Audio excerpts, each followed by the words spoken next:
Hello everyone, this is Suman Verma. Today we will take chapter 3rd of chemistry, class 9th, atoms and molecules.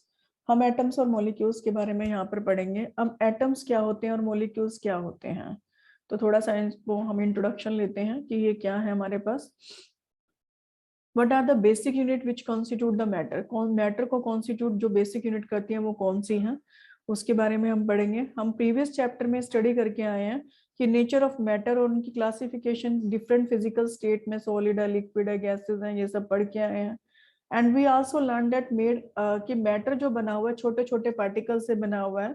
अब इस unit के अंदर हम देखेंगे nature of these particles which are basic unit जो constitute करती है matter को, और वो होती है हमारे पास. उस नेचर को हमने इसको स्टडी करना है. अब view of the ancient philosopher, उनके व्यू क्या क्या थे. Ancient Indian and the Greek philosopher जो उन्होंने देखा कि मैटर को एक डिसकंटिन्यूअस है नेचर में, जो कि छोटे छोटे पार्टिकल से बना हुआ है. Around 500 BC an Indian philosopher महर्षि कन्नड़ ने पोस्टुलेट किया कि अगर हम मैटर को डिवाइड करें तो हमें स्मॉलर से स्मॉलर पीसेस मिलेंगे और अल्टीमेटली हमें ऐसे पार्टिकल्स मिल जाएंगे जिनको डिवाइड करना पॉसिबल नहीं होगा. And these individual particles were named as परमाणुस, इनको परमाणुस कहते हैं.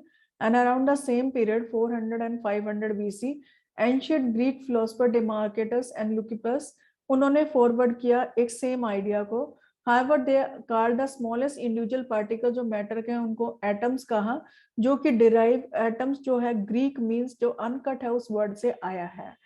इंडियन फिलोसफर पकुड़ा कटायामा, उन्होंने फर्दर पोस्टुलेट किया कि एटम्स जो may not exist freely in some cases, ये फ्री नहीं होते हैं बट कंबाइंड स्टेट में होते हैं और डिफरेंट फॉर्म्स होती हैं मैटर की. अप टू 18th सेंचुरी तक ये कोई भी एक्सपेरिमेंटल वर्क नहीं हुआ जो इन फिलोसफिकल आइडियाज को सपोर्ट कर सके.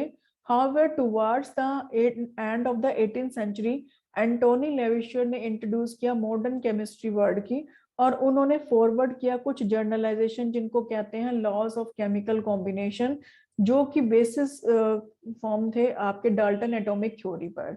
तो एटम्स हमारे पास क्या हो गए, अगर हम बात करें तो एटम्स हमारे पास क्या स्मॉलेस्ट यूनिट हैं जिनके बारे में हम उनको फर्दर डिवाइड नहीं कर सकते, तो ये एटम्स कहलाए जाते हैं. मॉलिक्यूल्स के बारे में हम अभी आराम से पढ़ेंगे, उसको इंट्रोड्यूस करेंगे. पहले हम यहाँ पर लॉ ऑफ केमिकल कॉम्बिनेशन के बारे में पढ़ लेते हैं. अब लॉ ऑफ केमिकल कॉम्बिनेशन होता क्या है. अब क्वांटिटेटिव जो स्टडी थी मैनी केमिकल रिएक्शंस की, उससे क्या ऑब्जर्वेशन हुई कि जब वेरियस सब्सटेंसेस रिएक्ट करते हैं केमिकली, ये सर्टेन लॉज को फॉलो करते हैं, और इसमें से एक लॉ को क्या कहा जाता है, laws of the chemical combination. Law of conservation of the mass, is there any change in the mass during the chemical reaction, क्या जब भी कोई केमिकल रिएक्शन होती है तो क्या मास में कुछ चेंज आता है, हम इसके बारे में पढ़ेंगे. ये लॉ सबसे पहले एंटोनी लेविशियर ने 1774 में रखा था, और ये लॉ आपका ऐसे फॉलो मतलब बताता है total mass of the reactants in any physical और chemical change remains equal to the total mass of the product after the change, कि टोटल मास जो रिएक्टेंट का होता है किसी भी फिजिकल और केमिकल चेंज में, हमेशा टोटल मास जो प्रोडक्ट का होता है उसके इक्वल होता है आफ्टर द चेंज. कहने का मतलब क्या है कि यहाँ पर मर्करिक ऑक्साइड अगर 100 ग्राम है तो ये रिएक्शन करने के बाद मर्करी और ऑक्सीजन में डिवाइड हो जाता है. मर्करी 92.6 और ऑक्सीजन 7.4 ग्राम बनता है, तो इन दोनों का जब सम किया जाए तो ये भी क्या होता है 100 ग्राम. तो नंबर ऑफ यानी कि mass of the reactants should be equal to mass of the product. तो कहने का मतलब क्या है, मास को ना तो हम क्रिएट कर सकते हैं ना ही डिस्ट्रॉय कर सकते हैं किसी भी फिजिकल और केमिकल रिएक्शन में. ये आपको एग्जांपल दे रखा है, 100 ग्राम मर्क्यूरी के साइड को हीट किया तो 92.6 ग्राम मर्क्यूरी में और 7.4 ग्राम ऑफ ऑक्सीजन, यानी कि आपका रिएक्टेंट्स का मास आपके किसके इक्वल है, प्रोडक्ट्स के मास के इक्वल है. अब ये law of the conservation of the मास को आल्सो हम law of industrially of matter भी बोलते हैं, इंडस्ट्रिबिलिटी ऑफ मैटर भी बोलते हैं, इसका दूसरा नाम है, तो इसको भी आपने ध्यान रखना है. अब एक्सपेरिमेंटल डेमोन्स्ट्रेशन कैसे किया गया law of conservation of mass का, कि इन्होंने क्या किया, एक प्रिपेयर करा सेपरेटली 5% सॉल्यूशन बेरियम क्लोराइड का और 5% सॉल्यूशन सोडियम सल्फेट का ले लिया. 20 ml solution barium chloride solution एक कॉनिकल फ्लास्क के अंदर ले लिया और सोडियम सल्फेट को एक स्मॉल टेस्ट ट्यूब में ले लिया और टेस्ट ट्यूब को कॉनिकल फ्लास्क में हैंग कर दिया और एक कोर की हेल्प से, ये आप ध्यान दीजिएगा, ये इस तरह से बेरियम क्लोराइड ले लिया और ये एक टेस्ट ट्यूब के अंदर सोडियम सल्फेट ले लिया। अब जो उसके अंदर कंटेंट्स जैसे उसको मिक्स नहीं था, जो आपके टेस्ट ट्यूब के अंदर ये इस तरह से बेरियम क्लोराइड सोडियम सल्फेट है और बेरियम क्लोराइड कॉनिकल फ्लास्क के अंदर है, इसी तरह से इसको वे किया गया, मतलब इसका वेट किया गया फ्लास्क का, और इसको हमने W, कैपिटल W के नाम से मेंशन कर दिया। अब हमने टिल्ट किया, थोड़ा सा हिलाया फ्लास्क को ताकि दोनों सॉल्यूशन मिक्स हो जाए और केमिकल रिएक्शंस हो जाए। इस तरह से मिक्स होने के बाद केमिकल रिएक्शन हो गई, फिर हमने वेट किया और इसको कंटेंट्स को रिएक्शंस के बाद ऑब्जर्व किया गया कि मिक्स करने पर दोनों सॉल्यूशन में केमिकल रिएक्शन हुई है, जो कि इंडिकेट करती है formation of the white precipitate. Barium chloride plus sodium sulphate give rise to barium sulphate plus में सोडियम क्लोराइड। मास्क जो फ्लास्क का था और इसके कंटेंट्स का बिफोर द रिएक्शन और आफ्टर द रिएक्शन दोनों का मास क्या रहा, W रहा, यानी कि कैपिटल W, यानी कि मास सेम रहे रिएक्शन से पहले भी और रिएक्शन के बाद भी।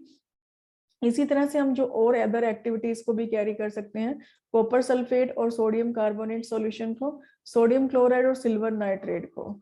यहाँ पर ये लॉस हमारा law of the chemical combination का यहाँ तक हमारा फिनिश होता है।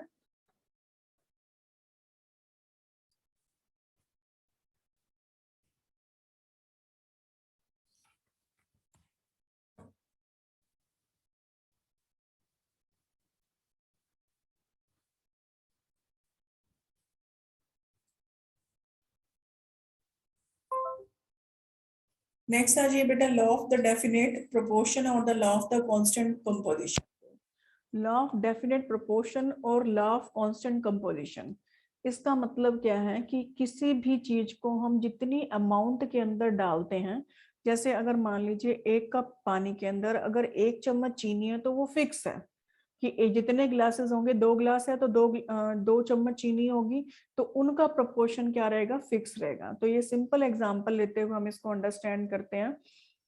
ये सबसे पहले लॉ जो पुट किया था ए लेविशर और जोसेफ प्रोस्ट ने 1799 में किया था, और ये लॉ क्या कहता है, a pure chemical compound always contain same element जो कंबाइन टुगेदर होते हैं fix proportion by mass. This means irrespective of the source of chemical compound, कि कोई भी सोर्स हो केमिकल कंपाउंड का, एलिमेंट कंस्टिट्यूट करते हैं कंपाउंड को ऑलवेज सेम, यानी कि और उनका proportion by mass in the compound वो भी क्या होता है, फिक्स होता है। For example, pure water obtained from the source like river, rain, well, spring or tap etc always made up of same element। ये जो प्योर वाटर का कंपोजिशन होता है, चाहे वो रिवर में हो, रेन में हो, वेल में हो, स्प्रिंग में हो, टैप में हो, वो सेम एलिमेंट से ही बना होता है, हाइड्रोजन और ऑक्सीजन से, और वो कंबाइन होते हैं 6 प्रोपोर्शन में 1:8 बाय मास। तो कार्बन डाइऑक्साइड का अगर हम देखें ऑब्टेन जो फॉलोइंग मेथड्स होती है, by burning charcoal in air, by heating limestone, by adding dilute hydrochloric acid or any carbonate, by heating sodium bicarbonate। तो इनसे आपकी कार्बन डाइऑक्साइड ऑब्टेन होती है किसी भी अबोव मेथड से, और वो सेम एलिमेंट से ही बनी होती है, कार्बन और ऑक्सीजन, और वो फिक्स प्रोपोर्शन में होते हैं 12:38 या फिर 3/8 बाय मास, यानी कि इसमें कार्बन का 3 रेशो है और ऑक्सीजन का 8 रेशो होता है। तो इस फिक्स रेशो के अंदर ये क्या होते हैं, आपके कंबाइंड होते हैं। तो कार्बन डाइऑक्साइड के अंदर आपका फिक्स होगा, ऑक्सीजन के अंदर आपका फिक्स होगा, तो ये लॉस आपका क्या कहलाता है, डेफिनेट प्रोपोर्शन, कि आपके डेफिनेट प्रोपोर्शंस होंगे। नेक्स्ट आ जाइए,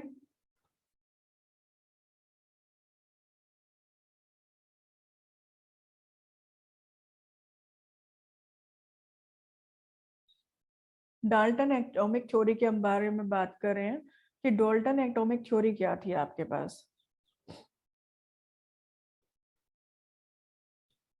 first rational approach about the structure of the matter, ये आपकी जॉन डाल्टन ने दी थी, जो इंग्लिश स्कूल के टीचर थे मैनचेस्टर में, और उन्होंने एक थ्योरी दी थी 1808 में कि नेचर जो मैटर का, जिसको हम कहते हैं डाल्टन एटॉमिक थ्योरी, ये द थ्योरी बेस्ड होती सर्टन अजम्पशन के ऊपर, जिनको Dalton postulates of Dalton atomic theory कहते हैं। और main point Dalton atomic theory के क्या थे, matter is made up of extremely small particle, यानी कि एटम से बना हुआ है। An element consists of only one type of the atom। Element के अंदर वन टाइप ऑफ एटम्स होते हैं। एग्जाम्पल ऑफ एन एलिमेंट जो कि large enough to be seen, जिसको हम देख सकते हैं, उसमें very large number of the atoms होते हैं, बट ऑल द एटम जो particularly element have identical properties such as mass, shape, colour, density, chemical properties उनकी क्या होती हैं, आपकी सेम होती हैं, आइडेंटिकल प्रॉपर्टीज होती हैं। एटम्स जो वन एलिमेंट के होते हैं डिफर होते हैं from the atoms of the other element in mass and other properties. जैसे कार्बन है अलग हो गया मास से, ऑक्सीजन, कार्बन डाइऑक्साइड में ऑक्सीजन अलग हो गया, उनके मास और ये उनकी प्रॉपर्टीज क्या हो जाएंगी, अलग अलग हो जाएंगी। Atom is the smallest particle होता है जो takes part in the chemical reaction. Atom एक स्मॉलेस्ट पार्टिकल होता है जो केमिकल रिएक्शन में टेक पार्ट करता है। एटम जो डिफरेंट एलिमेंट्स के combine with each other in a fix simple whole number में होल नंबर रेशियो में कंबाइन होते हैं और क्या बनाते हैं, कंपाउंड एटम्स, जिन्हें हम क्या कहते हैं, मॉलिक्यूल्स। एटम्स आपके इंडिविजिबल होते हैं और ना ही इनको क्रिएट किया जाता है ना डिस्ट्रॉय किया जाता है ड्यूरिंग केमिकल रिएक्शंस के टाइम पे हम इनको डिस्ट्रॉय नहीं कर सकते हैं। अब लिमिटेशंस क्या थी डाल्टन एटॉमिक थ्योरी की, हम इसके बारे में थोड़ा सा पढ़ते हैं। लिमिटेशन मतलब जो उसकी कमियां कह सकते हैं इस तरह से। डाल्टन एटॉमिक थ्योरी सक्सेसफुल तो हुई थी कुछ idea inner structure of matter का देने में, लेकिन ये बहुत अच्छी तरह से एक्सप्लेन भी हुई थी, law of the chemical combination को बाय मास से इसने एक्सप्लेन भी किया, लेकिन इसमें कुछ लिमिटेशन थी जिससे ये फेल हो गई। It is fail to explain कि एटम जो डिफरेंट एलिमेंट के डिफर फ्रॉम ईच अदर कैसे होते हैं, that is it did not tell anything about the internal structure of the atom, कि उसने एटम के इंटरनल स्ट्रक्चर के बारे में कुछ नहीं बताया। it could not explain how and why atoms of the different elements combine with each other to form the compound atoms, कि कैसे एटम्स जो होते हैं डिफरेंट एलिमेंट के कंबाइन होते हैं और कंपाउंड्स बनाते हैं। it is failed to explain the nature of the forces that hold together different elements in a molecule, कि कौन से फोर्सेस होते हैं जो एटम्स को होल्ड करके रखते हैं। It did not make any distinction between the ultimate particle, जो एटम्स की एलिमेंट्स की अल्टीमेट अलग अलग उनकी पहचान है जो केमिकल रिएक्शन में टेक पार्ट करते हैं, और अल्टीमेट पार्टिकल और उनकी इंडिपेंडेंट एग्जिस्टेंस कैसे, कि एटम्स क्या है और मॉलिक्यूल्स क्या है, उसको एक्सप्लेन नहीं कर पाया। Atom is no longer smallest individual particle, क्योंकि वो नहीं है, क्योंकि उसके अंदर आपके प्रोटॉन्स न्यूट्रॉन्स हैं। तो recent study have shown that कि atom is further made up of subatomic atom particles जैसे इलेक्ट्रॉन्स, प्रोटॉन्स और न्यूट्रॉन से बना हुआ है। तो ये थ्योरी इस वजह से क्या हुई, फेल हुई। अब डाल्टन एटॉमिक थ्योरी जो थी वो एक ग्राउंड सेंचुरी तक बनी रही सब चीजों का। However, towards the end of the 19th century और beginning of the 20th century में न्यू डिस्कवरी जो साइंटिस्ट ने रिवील किया कि इनर स्ट्रक्चर जो एटम का है उससे डाल्टन एटॉमिक थ्योरी में मॉडिफिकेशन हुई, और हम लर्न करेंगे मॉडर्न एटॉमिक थ्योरी चैप्टर 4 के अंदर, वहां पर हम मॉडर्न एटॉमिक थ्योरी के बारे में हम पढ़ेंगे।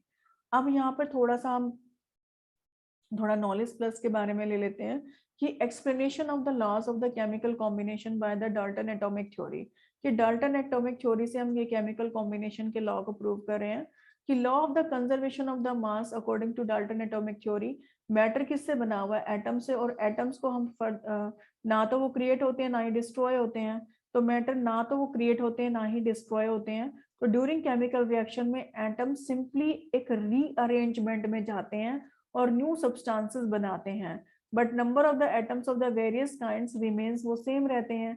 सिंस एटम्स हैव डेफिनेट मास होता है उनका, this means mass also remains, उनमें क्या रहेगा, अनचेंज रहेगा ड्यूरिंग केमिकल रिएक्शन में।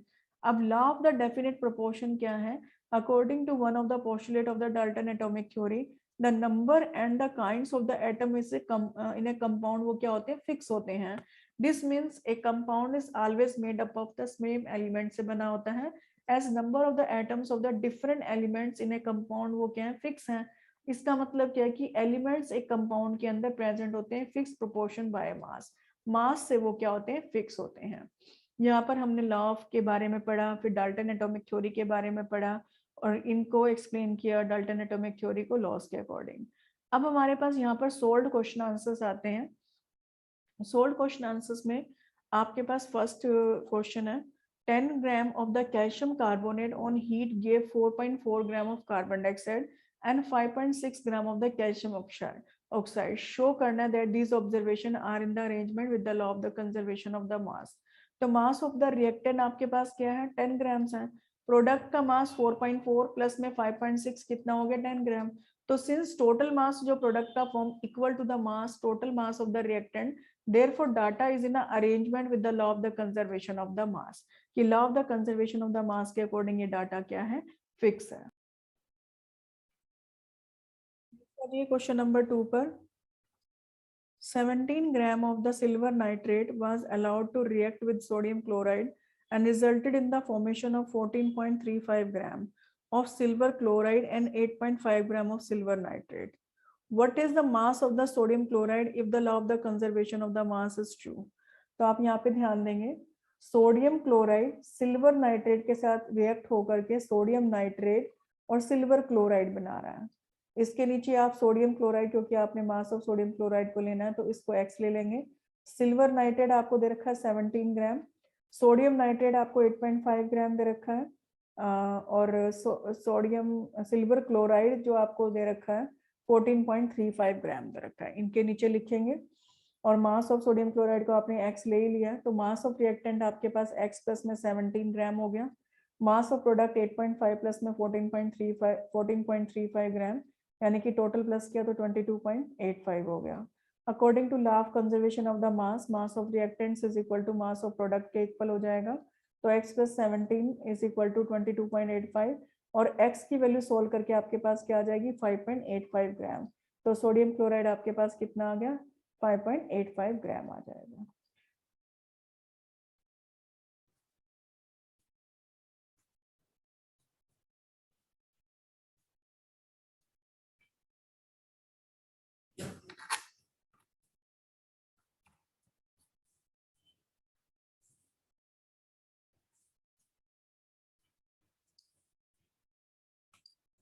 नेक्स्ट आ जाइए क्वेश्चन नंबर 4 पर। क्वेश्चन नंबर 4 में हाइड्रोजन और oxygen combine in the ratio 1:8 by the mass. What mass of the oxygen gas would be required to react with 3.0 gram of the hydrogen gas? कि 1 ग्राम आपका होता है, hydrogen और oxygen combine करते हैं 1:8 by mass से, तो 3 ग्राम हाइड्रोजन गैस का रिएक्शन क्या होगा? तो ratio by mass of the hydrogen and oxygen क्या है 1:8 है। तो मास ऑफ ऑक्सीजन जो कंबाइन करते हैं 1 ग्राम हाइड्रोजन के साथ कितना कर रहे हैं, 8 ग्राम कर रहा है ये वाला हाइड्रोजन। तो यहाँ से sorry oxygen, mass of oxygen the combine करेंगे 3 ग्राम ऑफ हाइड्रोजन के साथ, तो 8 इंटू 3 कितना हो जाएगा 24 ग्राम्स। तो ये सिंपल क्वेश्चन है, इसमें कंफ्यूज नहीं होना आपने।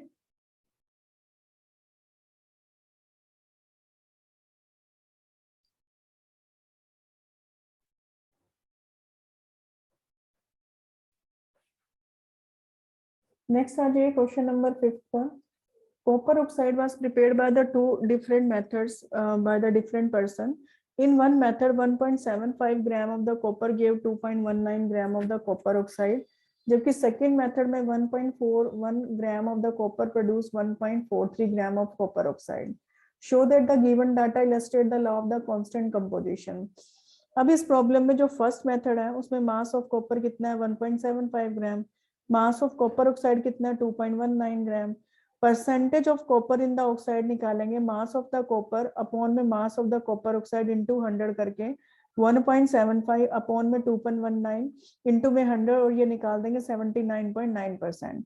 परसेंटेज ऑफ ऑक्सीजन को हमने निकालना है यहाँ पर, उसको निकालने के लिए 100 में से 79.9, क्योंकि जो बाकी आपका कॉपर है कॉपर ऑक्साइड उसकी परसेंटेज को हम निकाल देंगे। कॉपर ऑक्साइड में कॉपर और ऑक्सीजन को निकाल रहे हैं, तो कॉपर आप 79.9 आप निकाल के ला चुके हैं, तो यहाँ परसेंटेज ऑफ ऑक्सीजन की 100 में से 79.9 माइनस कर देंगे तो ये आपके पास क्या आ जाएगा 20.1%। सेम इसी तरह से सेकेंड मेथड में मास ऑफ कॉपर आपको 1.14 ग्राम दे रखा है, कॉपर ऑक्साइड का वेट आपका 1.43 ग्राम है, percentage of the copper in oxide 1.14 upon में 1.43 इंटू 100 करेंगे 79.7 आ जाएगा। परसेंटेज ऑफ ऑक्सीजन निकालेंगे 100 माइनस 79.7 तो ये 20.3% आ जाएगा। दस कॉपर ऑक्साइड जो prepared by any method of the contains copper oxygen होता है in the same proportion by mass, hence it proves the law of the constant proportion, कि किसी भी तरीके से आप इसको निकाल रहे हैं तो ये आपका कांस्टेंट प्रोपोर्शन ही आ रहा है, तो ये पॉइंट के बाद इतना मैटर नहीं करता, तो ये आपका क्या कर रहा है लॉ ऑफ कांस्टेंट प्रोपोर्शन को वेरीफाई करता है। नेक्स्ट आ जाइए क्वेश्चन नंबर 6 पर। When 3 gram of the carbon is burnt in 8 gram oxygen, 11 gram of the carbon dioxide is formed. What mass of the carbon dioxide is formed when 3.0 of the carbon is burnt in 50 gram of oxygen? Which law of the chemical combination governs your answer? तो यहाँ पर ध्यान देंगे carbon plus oxygen give rise to carbon dioxide. तो total mass of the reactant mass of carbon plus mass of oxygen 3 plus में 8 यानी कि 11 gram हो जाएगा। Total mass of the product आपके पास क्या आ जाएगा, mass of the carbon dioxide is equal to 11 gram आ गया। Total mass of products is equal to total mass of the reactant. तो यहाँ पे law of the conservation of the मास क्या हो गया, प्रूव्ड हो गया। फर्दर इट शोज कि कार्बन डाइऑक्साइड के अंदर कार्बन और ऑक्सीजन एक फिक्स रेशियो में होते हैं बायोमास विच इज 3:8। तो ये आपका law of the constant proportion को भी प्रूव कर रहा है। As 3 gram of the carbon combined with the fix mass of oxygen to form the carbon dioxide, therefore carbon dioxide जो फॉर्म होती है वो सेम होगी, वो 11 ग्राम ही होगी कि ऑक्सीजन कंबाइंड विद 8 ग्राम के साथ हो रहा है, और ऑक्सीजन लेफ्ट अनकंबाइंड जो लेफ्ट होगा वो कितना रह जाएगा, 50 माइनस 8 करेंगे तो कितना रह जाएगा, 42 ग्राम रह जाएगा। Next question number 7. Which postulate of the Dalton atomic theory is the basis of the law of the conservation of the mass? तो इसका जो पोस्टुलेट है कि एटम्स आर इंडिविजिबल होते हैं और can neither be created nor destroy during any chemical और physical change. तो ये पोस्टुलेट जो है ये बताता है law of conservation of the मास को। अब नेक्स्ट आ जाइए 8 क्वेश्चन पर। दो सैंपल मैग्नीशियम ऑक्साइड के हैं, एक्स और Y are found to have following analytical result. 80 gram of the X contain 32 gram of oxygen and Y contain 60% of the magnesium biomass. Show that these results are in arrangement with the law of the definite proportion. तो sample X में amount of magnesium जो होगी वो 80 minus 32 करेंगे तो कितनी आ जाएगी, 48 ग्राम। Percentage निकालने के लिए 48 अपॉन में 80 करेंगे तो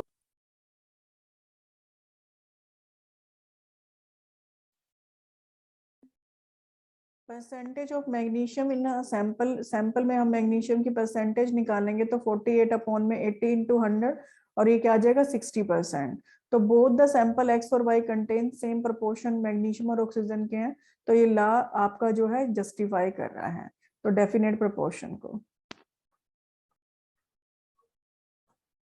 next question number 9. 6 gram of magnesium react with the oxygen to produce 10 gram of the magnesium oxide. How many grams of the oxygen is required to convert 50 gram of magnesium into magnesium oxide? तो amount of the oxygen required by 6 gram of magnesium कितनी है, 10 minus 6 करेंगे तो कितना आ जाएगा 4 grams. और amount of the oxygen required by 50 gram of magnesium ने करा है तो 4 इंटू 50 अपॉन में 6, तो इसको निकालेंगे तो ये आपके पास क्या आ जाएगा 33.33 ग्राम। तो यहाँ पर अगर आपको कंफ्यूजन है तो 1 लेकर के आप कर सकते हैं, तो 4 अपॉन में 6 आ जाएगा और ज्यादा के लिए मल्टीप्लाई तो ये 50, इस तरह से भी आप निकाल सकते हैं। नेक्स्ट आ जाइए अनसोल्ड क्वेश्चन आंसर्स पर। 30 ग्राम of the certain sample of the potassium chloride on heating give 14.9 gram of the potassium chloride and 9.6 gram of oxygen. If the law of the conservation of the mass is true, what mass of the potassium chloride is left undecomposed? Undecomposed आपने निकालना है। Next आ जाइए topic atoms के ऊपर। What is an atom, how big they are, कितने बड़े होते हैं। अगर आप किसी कंस्ट्रक्शन साइट पे विजिट करते हैं तो आप देखेंगे मजदूर जो है एक वॉल जो बना रहे हैं तो वो ब्रिक्स को यानी कि ईंटों को ज्वाइन करके बना रहे हैं। तो आप ये रियलाइज करोगे कि ब्रिक्स क्या है, बिल्डिंग ब्लॉक्स है एंटायर बिल्डिंग का। इसी सिमिलर वे में एटम्स बिल्डिंग ब्लॉक्स होते हैं सभी मैटर के, और ये सबसे स्मॉलेस्ट पार्टिकल होता है विच कैन एवर एग्जिस्ट, जो आज तक एग्जिस्ट कर रहा है। In most of the cases atom exist करता है नेचर में इन the combination with other atom, दूसरे एटम के साथ कंबाइन करके एग्जिस्ट करते हैं। और बहुत सारे एलिमेंट होते हैं जो फ्री स्टेट में होते हैं। एन एटम में भी उसको हम डिफाइन कैसे करते हैं स्मॉलेस्ट पार्टिकल एक एलिमेंट का होता है जिसकी इंडिपेंडेंट हो सकती है एग्जिस्टेंस हो भी और नहीं भी, और ये स्मॉलेस्ट पार्टिकल होता है जो केमिकल रिएक्शन के अंदर टेक पार्ट करता है। अब फॉर एग्जांपल जैसे नोबल गैसेज हैं, हीलियम, नियोन, आर्गन, ये आपकी इंडिपेंडेंटली एग्जिस्ट करती हैं, जबकि atom of the other element exist करते हैं नेचर के अंदर एक कंबाइंड फॉर्म में। जैसे आपकी और गैसेज हैं वो आपकी कंबाइंड फॉर्म में, जैसे H2 है कंबाइंड फॉर्म के अंदर है। एक केमिकल रिएक्शन में एटम नाइदर ना तो क्रिएट होता है ना ही डिस्ट्रॉय होता है, ना ही ये ट्रांसफॉर्म होता है एक एलिमेंट से दूसरे एलिमेंट में। केमिकल रिएक्शन सिंपली इन्वॉल्व करती है रीडिस्ट्रीब्यूशन ऑफ द एटम्स का among the reacting species to give new products, कि ये आपकी केमिकल रिएक्शन में आपकी रीडिस्ट्रीब्यूशन होता है, यानी कि अगर यहाँ पर 2 एटम्स हैं तो यहाँ पर 3 एटम्स हो जाएंगे, तो ये रीडिस्ट्रीब्यूशन होता है और जो रिएक्टिंग करती है और न्यू प्रोडक्ट्स बनाते हैं। अब ये एटम्स कितने बड़े होते हैं हमें ये बताना है। एटम्स बहुत ही स्मॉल होते हैं, नेक्ड आई से हम उनको नहीं देख सकते हैं, सिंपल ऑप्टिकल माइक्रोस्कोप से भी नहीं देख सकते, इतने स्मॉल होते हैं। इमेजिन कि आप अगर मान लीजिए एक पेपर को लेते हैं तो उसमें मिलियंस ऑफ एटम होंगे और thickness produce by may be less than the thickness of a paper sheet, मतलब मिलियंस एटम्स मिलकर भी एक पेपर जितनी ही थिकनेस बनाते हैं। Modern technique such as scanning, tunnelling, microscope जिसको STM बोलते हैं, made it possible to produce a magnified images of the surfaces of element जो एलिमेंट एटम को शो करते हैं। और साइज जो एटम का एक्सप्रेस होता है in terms of the atomic radius assuming to be spherical, हम एटॉमिक रेडियस को एज्यूम करते हैं स्फेरिकल फॉर्म में। एटॉमिक रेडियस मेजर होती है नैनोमीटर्स के अंदर, 1 nanometre is equal to 1/10 to the power 9 metre और 10 टू द पावर -9 मीटर हम इसको लिखते हैं। मोस्ट जो एटम्स की रेडियाई होती है वो 0.1 नैनोमीटर होती है, means 10⁻⁻10। For example atomic radius hydrogen की हमारे पास क्या 0.037 नैनोमीटर, जबकि गोल्ड की कितनी है 0.144। तो इतने टॉपिक की अगर हम बात करें तो इसमें हमें सिर्फ ये बता रखा है कि हमें जो एटम्स होते हैं वो बहुत बहुत स्मॉल होते हैं और मतलब उनकी जो एग्जिस्टेंस होती है नैनोमीटर में होती हैं, और ये इंडिपेंडेंट होते हैं, हो भी सकते हैं और नहीं भी हो सकते हैं। केमिकल रिएक्शन में सबसे छोटा पार्टिकल होता है जो रिएक्शन में टेक पार्ट करता है। तो इस पूरे पेज का हमारा मीनिंग ये है। नेक्स्ट आ जाइए सिंबल्स ऑफ द एटम्स जो रिप्रेजेंट करते हैं डिफरेंट एलिमेंट्स को। अब एलिमेंट्स को हम रिप्रेजेंट कैसे करते हैं शॉर्ट नोटेशन में। अब हर जगह उनकी पूरी पूरी स्पेलिंग्स तो लिखना पॉसिबल नहीं है, तो कुछ हमने शॉर्ट नोटेशंस और एब्रीवेशंस बनाई हैं ताकि लेंथी नेम्स हम रूटीन में ना लिखें। एल्केमिस्ट और साइंटिस्ट जो थे उन्होंने डेवलप शॉर्ट नोटेशन किया ताकि एलिमेंट को हम बिगिनिंग से रिप्रेजेंट कर सकें। जॉन डाल्टन वो फर्स्ट थे, उन्होंने शॉर्ट नोटेशन को रिप्रेजेंट किया था वेरियस एलिमेंट की, और इन नोटेशन को हम क्या कहते हैं सिंबल्स। उन्होंने सजेस्ट किया सिंबल जो एलिमेंट के वो रिप्रेजेंट करते हैं इसके नेम को और इसकी डेफिनेट क्वांटिटी को, one atom of the element. और डाल्टन सिंबल्स जो थे for some of the element are as follow, जैसे कार्बन है, डाल्टन ने जो दिए थे वो ये इस तरह से डॉट दिया था, हाइड्रोजन का एक सर्कल लगा के उसके अंदर डॉट। तो ये डाल्टन के एलिमेंट्स के जो सिंबल्स थे वो इस तरह से सिंबल्स बनाए गए जो आज हम नहीं यूज करते। क्यों? क्योंकि इतना इनको याद रखना इतना आसान नहीं था।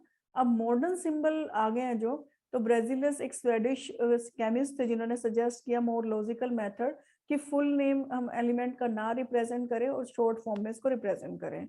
तो उसने यूज किए हैं कि फर्स्ट 1 और 2 लेटर्स जो नेम ऑफ द एलिमेंट है उन्हीं को ही रिप्रेजेंट कर दिया जाए, और आइडिया जो है वो मॉडर्न डे सिंबल का बेस बन गया।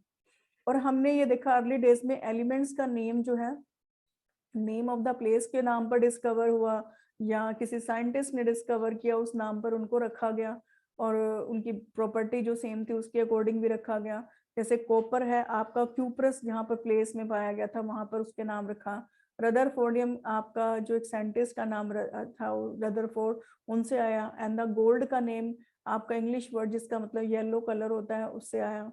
और लेटर ईयर में जब बहुत ज्यादा एलिमेंट डिस्कवर हुए तो इंटरनेशनल कमेटी सेटअप की गई, international Union of the pure and applied chemistry, IUPAC के नेम से जानते हैं। और इस कमेटी ने अप्रूव किए नेम को जो डिफरेंट डिफरेंट एलिमेंट्स के थे। अब मॉडर्न सिंबल जो एलिमेंट के थे उनके अंदर क्या होता है फर्स्ट लेटर और first letter followed by the another letter, या तो एक लेटर या 2 लेटर इनको रिप्रेजेंट करे जाते हैं। और Latin name of the element का होता है, इंग्लिश नेम होता है। लेकिन सभी केसेस में जो फर्स्ट लेटर होता है वो तो कैपिटल होता है, लेकिन जो अनदर लेटर होगा वो स्मॉल लेटर ही लिखते हैं। अब जैसे इसमें हम देखें तो एक नेसेसिटी क्या है, एक second letter symbol arise only in case जिनके नेम स्टार्ट हो रहे हैं विद द सेम लेटर से। अब जैसे मॉडर्न केमिकल सिंबल्स हम एलिमेंट्स के जैसे क्या हाइड्रोजन का H है, कार्बन का C, नाइट्रोजन का N, ऑक्सीजन का O, फ्लोरीन का F, फॉस्फोरस का P, सल्फर का S, आयोडीन का I। तो ये सिंपल आपके जो है फर्स्ट लेटर वाले वर्ड आपको दे रखे हैं। लेकिन 2 लेटर्स वाले जो वर्ड है जैसे एल्यूमिनियम है AL है, आर्गन AR है, barium BR, beryllium BE, calcium CA, cobalt CO, helium HE, lithium Li, neon Ne और निकिल Ni, ओस्मियम OS और सिलिकॉन Si। तो इसमें आप देख रहे हैं फर्स्ट वर्ड कैपिटल है, फर्स्ट लेटर, और सेकंड लेटर आपका स्मॉल लिखा हुआ है। तो ये इस तरह से आपके सिंबल्स के नेम है जो आपने लर्न भी करने हैं। लेकिन कुछ एलिमेंट में फर्स्ट और थर्ड भी लिखा गया, जैसे आर्सेनिक है, इसमें आर को ना रिप्रेजेंट करके AS लिखा गया। मैग्नीशियम है, ए को ना Ma को ना लिख करके Mg लिखा गया। जिंक में भी Zn लिखा गया, मैग्नीज में भी Mn लिखा गया, क्लोरीन में Cl, कैडमियम में Cd, क्रोमियम में Cr, स्ट्रोटिनियम में Sr। तो ये इस तरह से इनका लिखा गया। अब कुछ लेटिन नेम भी थे। लेटिन नेम में जैसे आपका आयरन है, पहले इसका नेम लेटिन नेम क्या था, फेरियम, तो इसका सिंबल बना था Fe। गोल्ड का था यूरम, तो Au बना। कॉपर का क्यूप्रम था तो Cu बना। पोटेशियम का केलियम था तो K बना। सोडियम का नाइट्रियम था तो Na बना। सिल्वर का अर्जेंटीनियम था तो Ag बना। और मरकरी का हाइड्रोजन Hg बना। टिन का स्टेटिनम Sn बना। और लेड का प्यूबम Pb बना। एंटीमनी स्टीबियम Sb बना। और टंगस्टन वोल्फ्रम यानी कि W बना। तो ये इस तरह से इनके नाम जो थे लेटिन वर्ड के नाम के अकॉर्डिंग सजेस्ट हुए। नेक्स्ट आ जाइए एटॉमिक मास के ऊपर। How is the mass of the atom express. अब मास का एक तो एटॉमिक नंबर होता है और एक एटॉमिक मास होता है।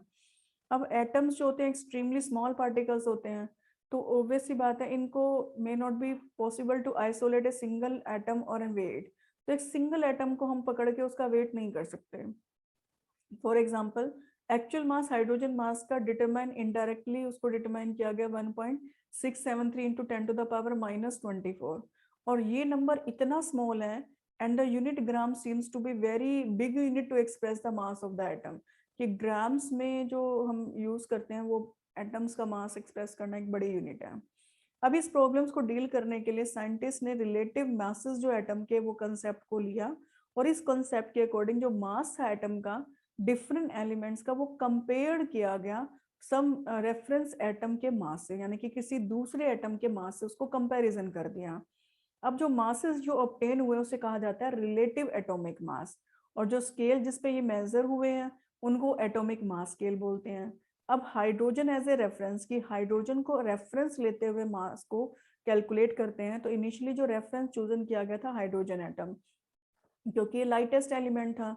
और मास जो एटॉमिक मास स्केल का टेकन एज यूनिट मास इसको लिया गया, दैट इज 1। और mass of the atoms of the other elements were जो थे, अगर उनको found by comparing with the mass of the hydrogen atom taken as 1, कि हाइड्रोजन एटम का मास 1 लिया गया और जो मास दूसरे एटम के थे उनको कंपेयर किया गया। However hydrogen as a reference जो रिलेटिव मासेस ऑफ एटम्स के थे अदर एलिमेंट्स के came out to be fractional, वो आए फ्रैक्शनल के अंदर, कि हाइड्रोजन का 1 लेकर के दूसरे एलिमेंट का अगर कंपेयर किया गया तो वो क्या है, फ्रैक्शंस के अंदर। अब ऑक्सीजन एज ए रेफरेंस लेते हैं, तो एटम्स जो फेलियर था, इसलिए जो हाइड्रोजन का फेलियर हो गया था, as reference atom give the choice of oxygen atom. Hydrogen के बाद अब चॉइस किसकी आई, ऑक्सीजन एटम की आई, जिसका मास जो था वो 16 ऑन एटॉमिक मास स्केल पर लिया गया। इसका मतलब क्या था, 1/16 of the mass of the atom of the oxygen taken as 1 unit, यानी कि इसके मास को 1/16 1 यूनिट के इक्वल लिया गया। अब ऑक्सीजन सिलेक्ट किया गया क्योंकि दो रीजन है, क्योंकि ऑक्सीजन ऑलमोस्ट सभी एलिमेंट के साथ कंबाइन होकर के कंपाउंड्स बना देते हैं, और relative atomic mass of most element came out to be near whole number, और बहुत सारे एलिमेंट के साथ जब इसको कंपेयर किया गया तो सभी के क्या आए, होल नंबर्स आए। अब carbon as a reference atom लिया गया। 1961 में International Union of Pure Applied Chemistry ने रिकमेंड किया कि मोस्ट स्टेबल जो आइसोटॉप है वो कार्बन C12 है, उसको रेफरेंस एटम लिया गया कंपेयर करने के लिए atomic mass of the various elements के लिए। अब यहाँ से मास जो था कार्बन 12 आइसोटॉप का टेकन एज उसको 12 यूनिट लिया ऑन एटॉमिक मास स्केल पर।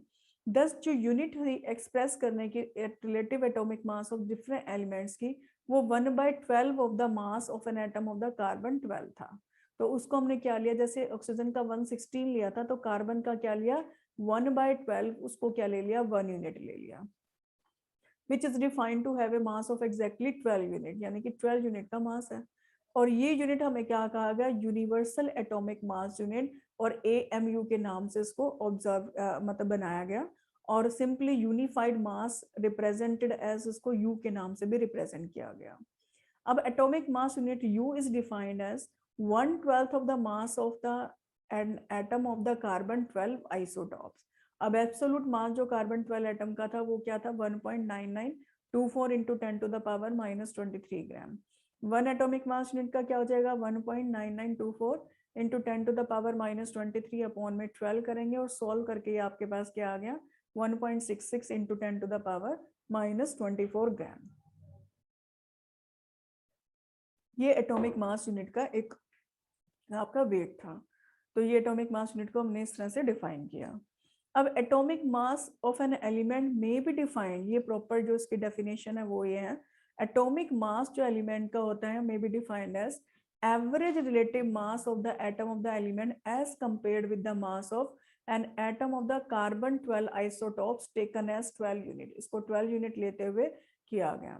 Atomic mass of the element ये हमें बताता है number of the times an atom of the element is heavier than 1/12 of the mass of an atom of the carbon 12। Carbon 12 के एक atom से 1/12 heavier है।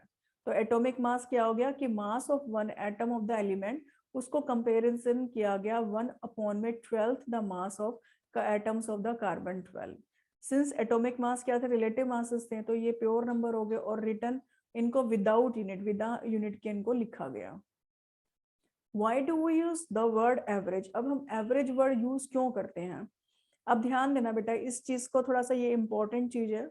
Most of the element जो atoms में atoms of the element do not have some relative mass, उनका relative मास नहीं होता, और एटम्स कुछ एलिमेंट के डिफरेंट रिलेटिव मास होते हैं, जिनको क्या कहते हैं, आइसोटॉप्स। दैट मीन्स जैसे अब क्लोरीन का एग्जाम्पल ले रखा है, क्लोरीन के 2 आइसोटॉप्स हैं, क्लोरीन 35 एंड क्लोरीन 37, तो इनके रिलेटिव मास क्या हो गया, 35 यूनिट और 37 यूनिट। एंड इनके रिलेटिव अबंडेंस जो नेचर में वो 3:1 है, यानी कि एक 3 है तो एक 1 रेशो में आपका प्रेजेंट है। इन सच केसेस में एटॉमिक मास जो एलिमेंट का वो क्या हो जाता है, एवरेज ऑफ रिलेटिव मास हो जाता है डिफरेंट आइसोटॉप का। दैट मीन्स इन दोनों आइसोटॉप्स का जो अबंडेंस है उससे हम मल्टीप्लाई करके ऐड करते हैं, और इनकी अबंडेंस को प्लस करके डिवाइड कर देते हैं। तो ये हमारे पास क्या आ जाता है, क्लोरीन का जो एटॉमिक मास आता है वो हमारे पास क्या आता है, 35.5 यूनिट। तो जिनके जितने आइसोटॉप्स होंगे उनके रिलेटिव मास लेकर के और उसका एवरेज निकाल करके हमने इसको यूज करते हैं कि एटॉमिक मास इसका क्या होगा। अब यहाँ पे डिफरेंट डिफरेंट एलिमेंट्स दे रखे हैं, उनके एटॉमिक मास है, हाइड्रोजन का 1 है, तो इस टेबल के अकॉर्डिंग यहाँ पर एटॉमिक मास आप देख सकते हैं। तो ये डिफरेंट डिफरेंट एलिमेंट्स के एटॉमिक मास यहाँ पर गिवन है। नेक्स्ट आ जाइए, how do atoms exist.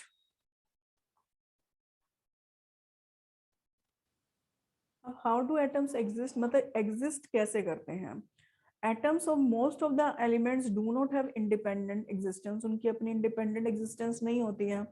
They exist in nature in the combination with the atoms of the same और different elements to form the molecules. मतलब डिफरेंट डिफरेंट हो सकता है एलिमेंट्स के साथ कंबाइन हो जाए या अपने साथ ही कंबाइन हो जाए, तो क्या बनाते हैं, मोलिक्यूल्स बनाते हैं।